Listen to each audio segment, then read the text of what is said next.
Test, test, yeah. Mics. Test. And if you want to move around, grab the one below you. I'm going to put this down here. All right, this is the wireless mic. This is the podium mic.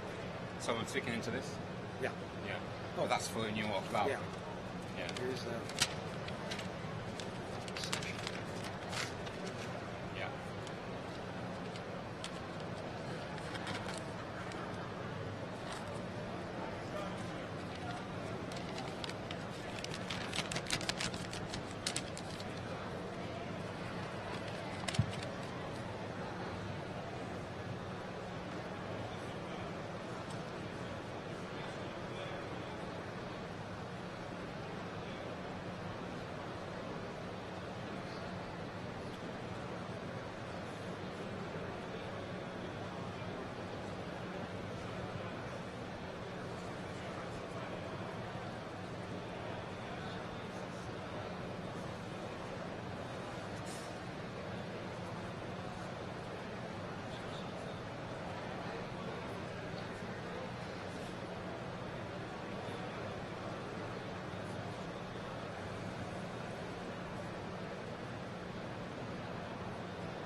Test 1 2. Test 1 2. Test 1 2.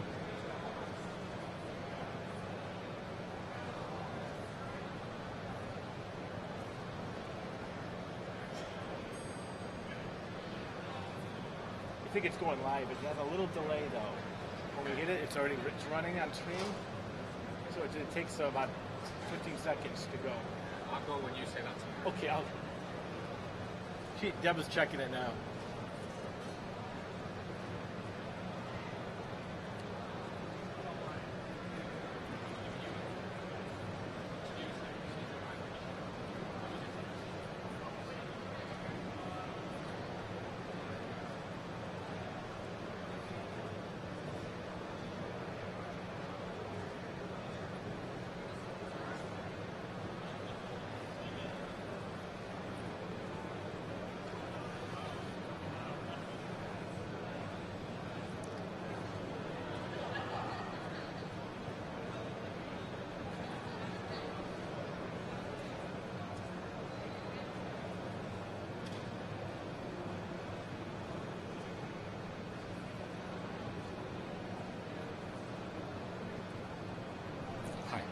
Welcome everybody to the fourth in a series of presentations here at Print 2013, sponsored by the Global Channel Partners Summit.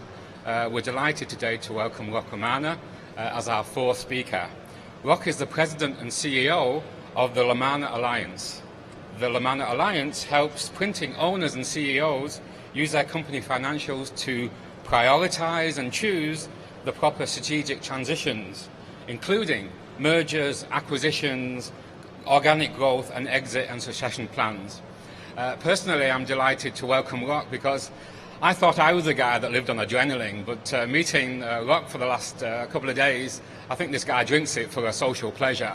So to formally say hello to yourselves today here at Print 2013, I'd like to introduce you to Rock LaManna, who's going to give our presentation today. Thank you.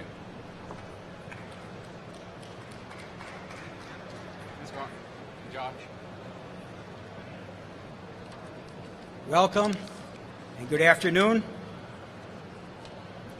Today we're going to talk about making big decisions. Will do nothing to destroy your business. What we do, the LaManna Alliance, we help you use company financials to prioritize and choose the proper strategic transition, including mergers, acquisitions, organic growth, lean operations, and exit and succession plans.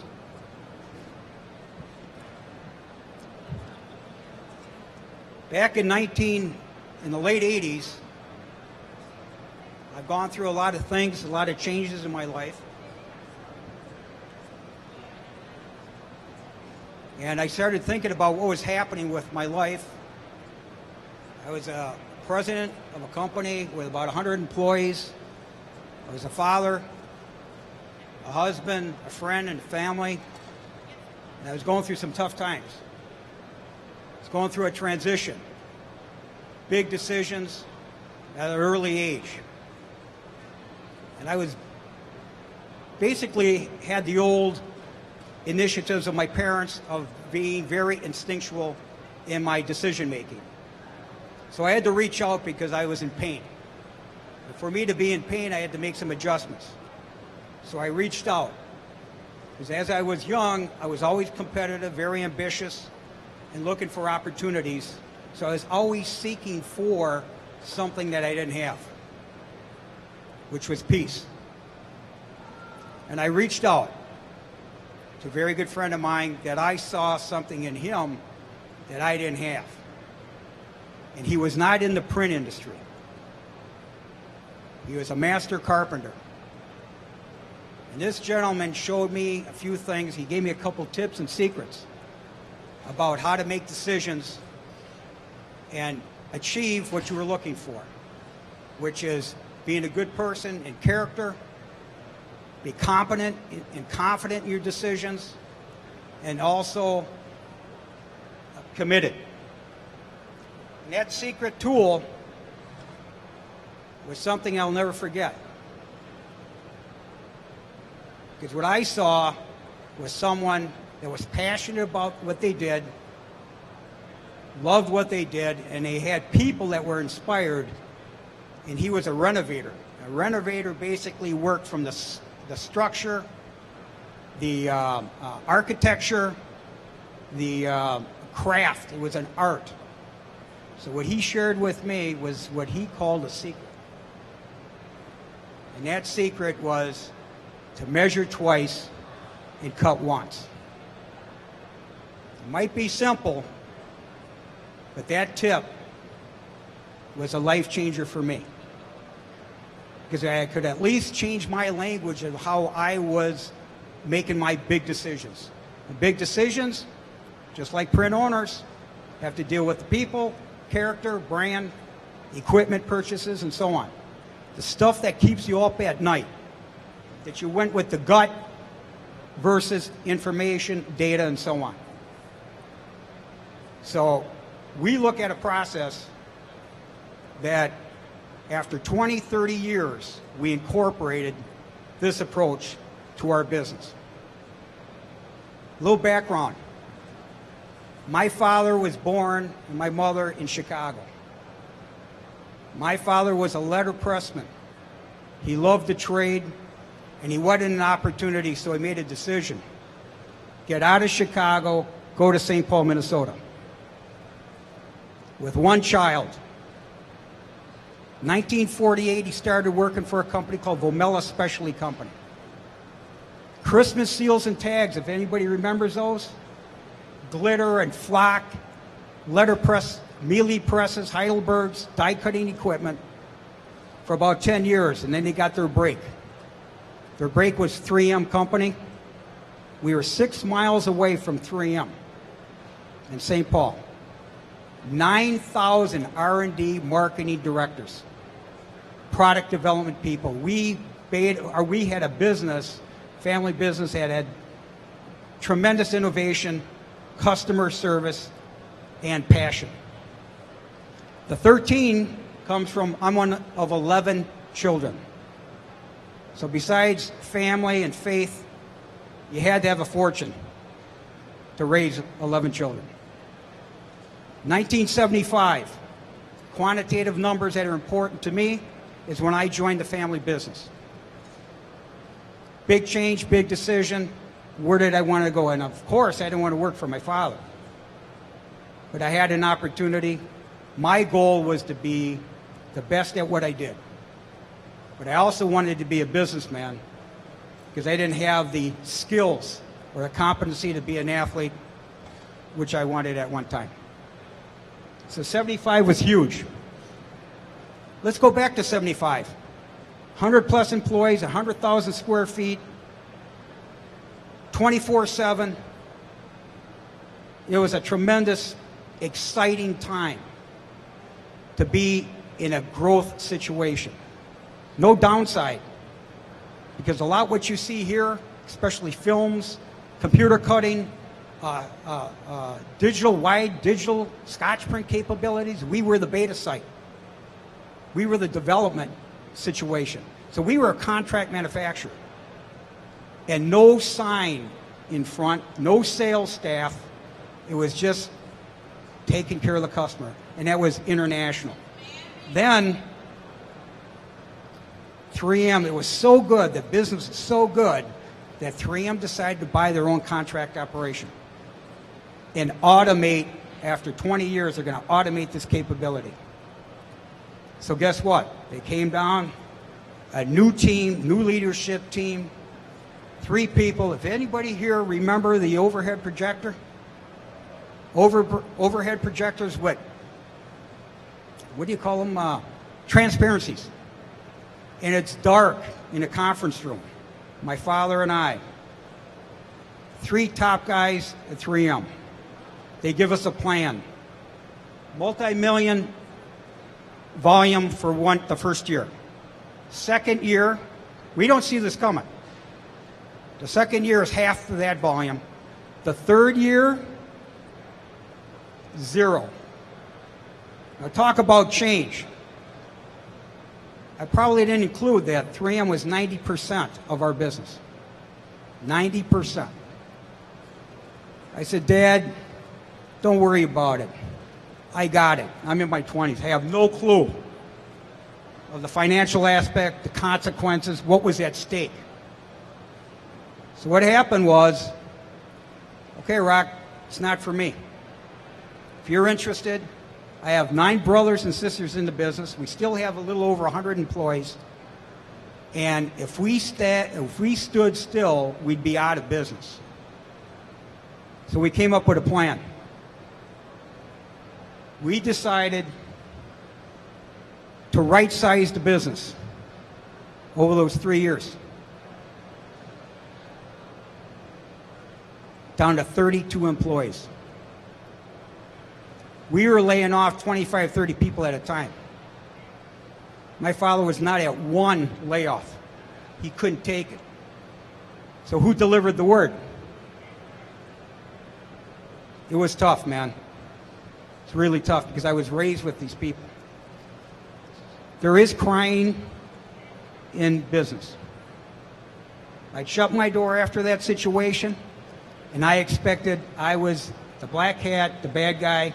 I got knocks on my door after 20, 25 years of these employees thanking us for being honest and thanking us for the opportunity. But we had to go invest in the future. So we went CAD CAM. ESCO is out here. That Kongsberg, that joint venture with us, with ESCO and Kongsberg, we bought the first Kongsberg in the United States back in 1983. Mikado CAD System, first privately held company to buy an online CAD CAM system so we could be online with 3M. Now, even though 3M left, they gave us opportunities for the future. Rock, if you change, if you get short run, you get quick turn, we did it. Laser skewer roll dies. People probably all remember what those are like. So we had an online CAD CAM operation, and we invested $3 million back in the early 80s. And guess what style that was? Learning style was guts. There was no quantitative, qualitative, no strategic plan. It was just what we knew. What we knew was innovation. What we knew was take care of the customer. So those are the changes we went through. 1993, business was great. Things were going well. My father decided to sell the business. Sold the business. Rock, you got an opportunity to buy it just like anybody else. Whoa. Big change. I had to go out and get my own financing. Not used to that. I had to meet new friends, bankers. I had to meet attorneys. I had to find angels. One thing I didn't add is, of the brothers and sisters, no one was in the management during the transition.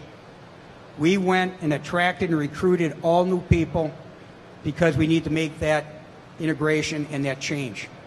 Family's still there to this day. Some of my family members at Vomella. 1993, I bought and sold the business. From 1988 to 93, that transaction took.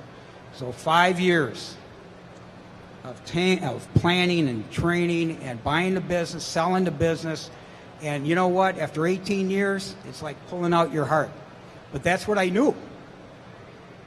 That's what I knew. But at the same time, I learned from the tape measure.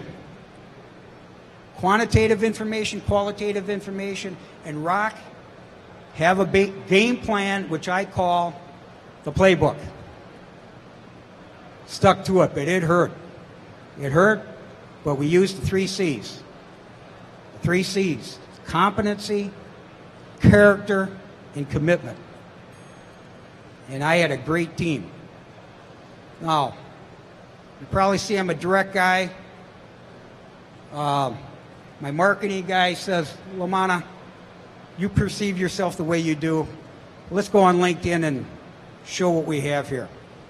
So we pulled some highlights out of what other people think of me, just like we would assess you and your business, what we would think, and we're going to tell you the truth. And the one that I enjoy most is can't be trusted. Great advice and kick in the butt. That probably came from one of my sons. So I'm proud of that too. So how we work basically is we measure and we call our products solutions by the numbers. A little story here. About a month ago, I had my annual doctor's appointment. I don't know what happened with women, but when a guy goes in there, I have anxiety. I have a problem with that. So the process that my doctor uses, and it happened to you too, and this is a specialist, he's an expert, he's an internist, and he says, Rock, come on in. The first step is quantitative data. I get a report. Come in for blood on Monday. Okay. And I'm thinking, no problem. I have no issues. I'm like a bull. Of the 11 kids, we got genes, don't forget, right? My parents are still alive in their 80s, 88 and 87. So we get the quantitative information. I get a phone call on Tuesday. I never got a phone call from my doctor saying, Rock, we need to talk. Okay, what do you want to talk about? Just come on in on Thursday, do your physical exam, and we'll talk. So I go in on Thursday. I sit down. He's like, pulls up the chair maybe 2 feet away from me. Doctor's never done that before. Sat down. And I'm thinking, uh-oh, is this serious or what? I'm just there for the physical. I don't want to hear anything about data, except that it's all in range and it's good. So he sits me down, he says, Rock, PSA is great, your, what do you call it, cholesterol's great, everything's great, but you know what, you're right on the edge of a thyroid issue. And I'm thinking, wow, what's that all mean? Tell me what's happening. Anything going on in the family? Yes, genes. Okay, no problem. Make a decision.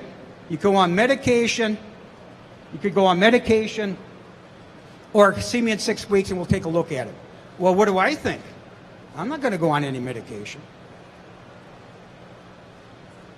I'm going to beat this. I'm going to beat this. Rock, you don't beat thyroids. Oh, why not? Can I just run more or exercise more? No, it doesn't work that way. Just come in, and here's other recommendations. Take some vitamin D and watch your moderation, this. So basically, that was our strategic review. So he gave me a game plan for the next 12 months, next 6 weeks, actually. So when we look at companies, we go in with experts. The master carpenter, the master of finance, the master of lean. We go in there quantitative data, we measure data, and we give a review. And the review is always to better the company, always to improve the company. Does everyone want to hear about those improvements? Does anyone want to change how to improve? But the reason why they're calling us is we need help. We solve our clients' unsolved problems. 3 examples. Today we're going to talk about 2 examples. Bob the buyer, Fred the family printer, and Ed the exit planner. Bob the buyer, we get a phone call. LaManna, Rock, we need to talk. Never received this call before. And thank God for social media. I got a text. Rock, I love what you're doing. We need to talk. Fine, let's talk. What do you got going on? Here's my problem. Here's my issue. Here's my dilemma, whatever. I can't find a company to buy. A quality company with synergistic opportunities that fit my needs. Background on Bob, under 40, no printing experience, financial background. He wants to run a business. He's building a business. This will be his 4th acquisition. Okay? I might have a buyer. But let's see if you qualify. So we go back and we do an assessment on him. Just because you want to buy doesn't mean you qualify. I need to see your strength in numbers. I need to see your strength in character. I need to see your strength in commitment, because I can't be embarrassed. Our company is not going to be embarrassed by a bad deal. We don't want that reputation. So Bob, Rock, less than 3 hours, I had the numbers, his background, I talked to a couple of his people. This is what we call the instant review. We just want to see if somebody's ready to rock and roll and do a deal. And we want to see if someone's real. Because character is big, reputation's good. You got to have it all. This is a total package. Because people back out on deals too. So here we go. We get the information. We're ready to rock and roll. We make a recommendation. And the recommendation is go or no go. Are you in or are you out of this opportunity? I talked to the seller. Seller says yes. Their criteria is different, but it's a match. Synergistic opportunities. So we put them together. That deal was done.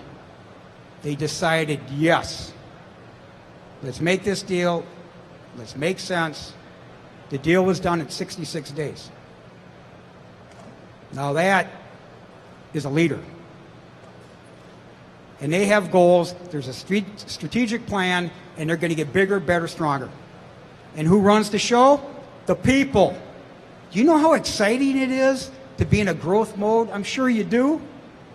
But if you have a leader that leads and is committed to the future and be sustainable and treat the people right, it's a wonderful thing. Now let's talk about Fred.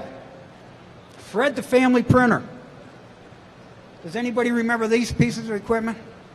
I do. 9 years old, I was racking. Let's go to Fred. Fred's background. Rock, I'm sick and tired of it. After 50, 60 years, I knew the father. We're in the third generation now of this company. This is exciting because I know a lot of the people because I've been in the market for 38 years. So they call me because they trust me and say, Rock, here's my situation.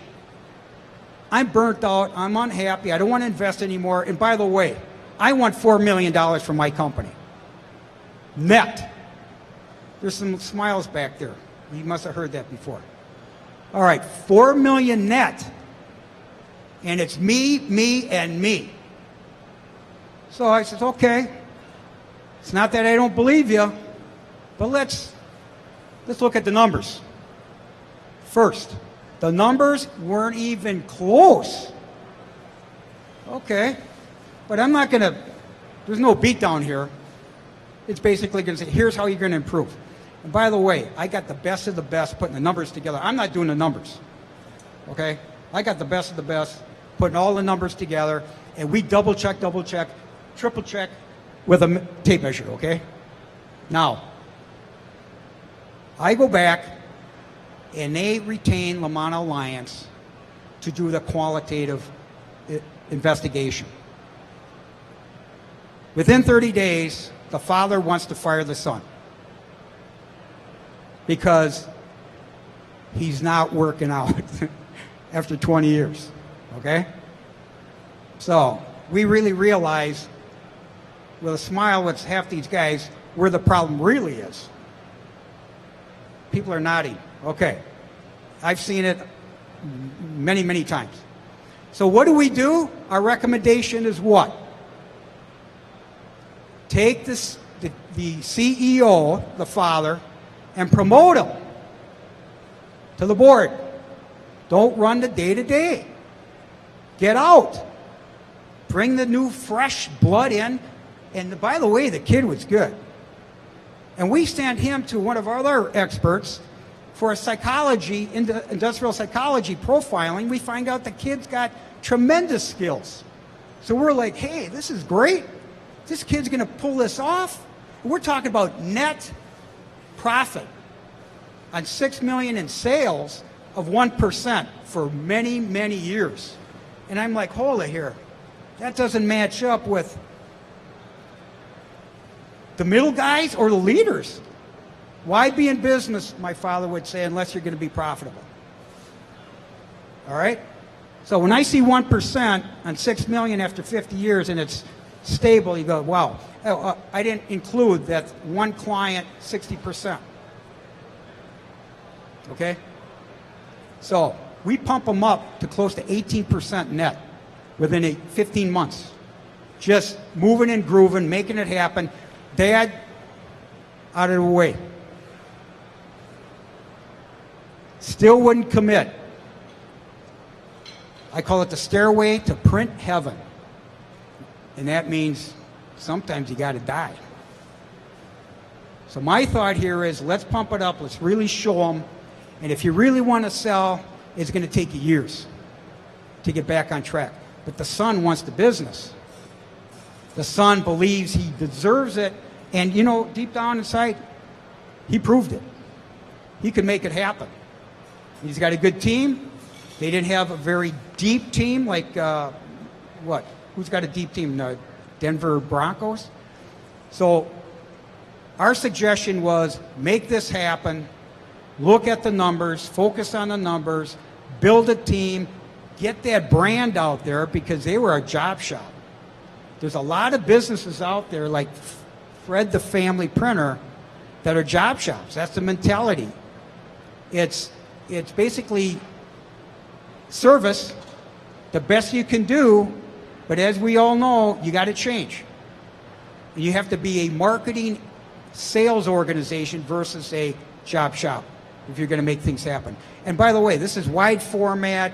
You got screen print, roll screen printing. There's a lot of capability. They had some great technologies. They just didn't know how to price it. So we recommend, and we hold in there. We hold in there because we want to focus on improvement. But the emotions could be destructive. Families could be destructive. We all know that. Add the exit planner. This photo here is a good example of one of our clients speaking to one of our clients for over 2 years. They weren't ready. I was referred by a film manufacturer. Said, Rock, you should talk to these guys. They're ready. This is like 09, between 09 and 11, and then they retained us in 12, and that's when everybody's say, hey, things are back. Okay, let's take a look at the numbers. Quantitative numbers, qualitative numbers. Where do you want to go? Well, I got 2 partners, and we're divided, and we're tired. We're tired. We've had enough. We're making good money, and it's time. Okay, it's time. What we need to do to help you make a good decision is give you information. Really show you how well you're doing. We look at the financials, minimum of 3 years. We prefer 5. And we guess what we see? We see the trend, what's been happening. We look at the historic information. How strong are they? Where do they need to improve? We look at benchmarks. We focus on printing. We know the NICS codes. We know market values. So we gather all this information, and we look at qualitative information. The 3 partners were divided. That's a problem, right? Because they don't agree. We were hired that there was going to be heaven. There's no heaven. We get in the middle. I am not a priest. Confessions, forget about it. But you know what? You get to know these people. So when we find out and we deliver the news is, here's how strong you are, here's how you can improve, and by the way, your equipment is old. You have no sales staff. You have one client, 70% of your $18 million in sales.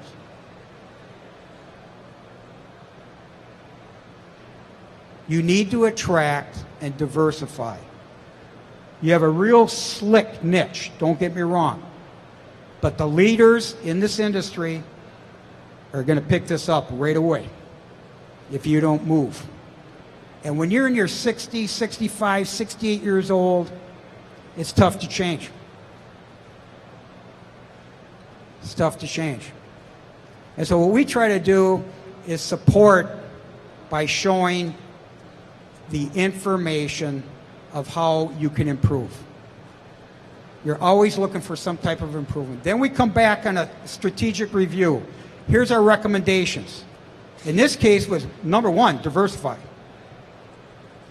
Number 2, get that 70% customer under contract.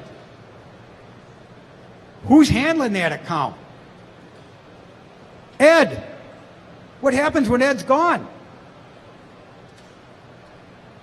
We don't know because it didn't happen. So the big decision was what? Go or no go? or hold or do nothing. Very interesting. So we made our report. My financial guy, Ron, he's a lawyer, by the way, but he loves numbers. And this guy and I are talking to these people over Skype, and the facial expressions, the gestures. Right at that time, these people did not talk to us for almost 6 months. They did not even take my call for follow-up. I'm a follow-up guy and persistent. Don't want to talk to you, LaManna. We're still thinking about it. Oh, okay. 6 months later, I have a perfect buyer for them. At half of their expectation, but guess what? The right EBITDA, the right market value. So it was a fair deal. But the decision was no go. We're going to build.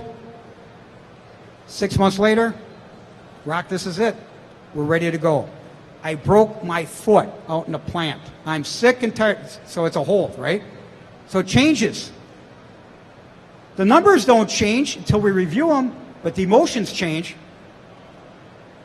But when we looked at the numbers 6 months later, do you feel they improved? They did not improve. There's a decline. You don't want to decline. You want to prepare to be stronger. So, final decision, we don't know. But I'll hold in there because I'm seeing what's happening in the marketplace because I walk around a lot and see who's who. I'm going to give you my own personal example of how I use quantitative, qualitative, strategic planning. I couldn't have worked the way I did as intensely as Danny said for all these years without being divorced for 22 years. I had 3 great kids. My brother always says I had a boot camp, but I got great kids and they're adults. And I'm proud of them. So my big decision in the last few years, 4 years ago, is I met a woman. I'm in Florida 10 years. I love Florida. And being out of Minnesota, I had a big decision. So what did I do? What am I used to now? Solutions by the numbers. Does that work in a marriage? I don't know. But I'm going to try it. And of course, I got a psychologist to work with me on it, right? Well, I don't understand. The qualitative aspect is it doesn't work. It's a no-go. Is that really what you want, Rock? So I looked at qualitative, quantitative, and I got no-go, I got a delay in my brain, not from my wife, okay? So I had to make a decision strategically, and you know what, I'm going to be honest with you. I use my gut. And my gut is my faith. Long term, it's not stairway to print heaven. It's stairway to heaven. So anyway, these are some of my big boys. These are all master carpenters, Ron Castleman, Mr. Finance. He's all about blood. Cash flow is blood. We do international work, all size businesses, small, medium, large, privately held or public. And when we talk about numbers, there's only one language. Globally, numbers are numbers, man. Facts are facts. Mr. Operations here. Big Ed, collection data, he's here today. He's available to talk. He's all about making money. Operations. He knows what to do. Huge background at Motorola, printing background, small business. And by the way, all these people here have their own businesses. I went out since 2001 and recruited these guys. I found the best of the best. All the things that we talked about, competency, character, and commitment. We're all on the same team. We're aligned, and it's like I'm back in 1975, 1980, making it all happen. We have Mr. Tom Hubler. Tom did our succession plan in the 80s. 11 children, 11 spouses, my parents. Wow, what a mess. And I am serious. I still have that report. The report was typed on a typewriter. I had it in my safe deposit box. Made a PDF and kept it, and I'm passing it around to my brothers now that haven't changed. It's unbelievable. But Tom's on our team, does fantastic work. Everything we do is confidential and discreet. We have Mr. Wick. Doug Wick, I needed a coach. I needed some because I felt stale. I felt like I wasn't growing. I felt like I was given a lot of energy. It was the workaholism coming back that I was afraid of. I wanted balance in my life. That's why I moved to Florida. I made some changes in my personal life. And so I did a search of the best executive coaches in the United States. And how do you do that search? You ask, you go to trade shows, you hear speakers, you make things happen. This guy's in Cedar Falls, Iowa. I didn't know that. You know, I'm from Minnesota, so I think the Gophers in Iowa, there's a little friction there. But he's actually a Badger, born and raised. And my son went to Wisconsin, so he's a Badger, so it's all in the family. So Doug has done a great job. And this guy, besides pushing me, saying, LaManna, you got skills, but you're not where you need to be. So he pushed me, and he's part of the team. And this has been for a few years now. And he constantly stretches me. And while he's stretching me, I'm thinking about my clients and what they need. He does profiling, sales, organization development, getting executives up to speed. I mean, this guy, very systematic, very open. So he's a great guy. And he's all about post-decision. So after a transition of a merger and acquisition, if you don't have chemistry and the strategic synergy, you're going to fail. The statistic is 75% of companies fail merger and acquisition. Only 25. You have a better chance in a marriage than you do in a merger and acquisition. 25% succeed. And why do they succeed? It's the post-transition. You could learn that. You could learn that process. So we have gathered some information over the last few years about printers' guides and making big decisions. You don't have to hear me. You could go on there, go online, get this information, download it, and then we're going to have, Danny's going to announce what we're going to be doing here, some one-on-ones.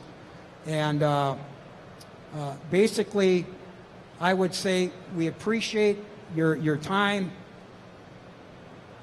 And I'll tell you, there's a lot of big decisions going on in the world today, especially in the United States. And I just got back from Israel a couple months ago. And I'll tell you, God bless America. So thank you for your time. Appreciate it. Thank you.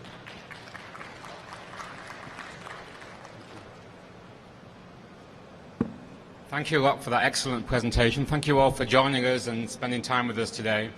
I think from what I've learned from what Locke has said, business can still be personal. But better than being personal, it can work by being personal. So thanks for that insight, Locke, into your life and your business. We want to say thank you to Print Media Center for hosting us today. Locke and his team are going to come with me now to the Global Channel Partners Summit booth, which is 4478, where Locke and his team will be pleased to have any number of one-on-ones that you may want to have with Locke. Talk about your personal issues, your personal opportunities. But once again, thank you, Locke, and thank you everybody for coming to listen to us today. Thank you.